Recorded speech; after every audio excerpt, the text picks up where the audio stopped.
ये कुरान वो रास्ता दिखाता है जो सबसे सीधा है, और मोमिनों को जो नेक अमल करते हैं बिशारत देता है कि उनके लिए अजर अजीम है। और यह भी बताता है कि जो आखिरत पर ईमान नहीं रखते उनके लिए हमने दुख देने वाला अजाब तैयार कर रखा है। और इंसान जिस तरह जल्दी से भलाई मांगता है उसी तरह बुराई मांगता है, और इंसान बड़ा जल्दबाज है। और हमने दिन और रात को दो निशानियां बनाया है, सो रात की निशानी को तारीक बनाया और दिन की निशानी को रोशन, ताकि तुम अपने परवरदिगार का फजल यानी रोजी तलाश करो और बरसों का शुमार और हिसाब जानो।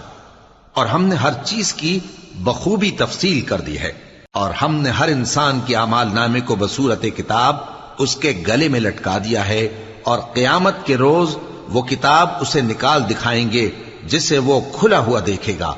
कहा जाएगा कि अपनी किताब पढ़ ले,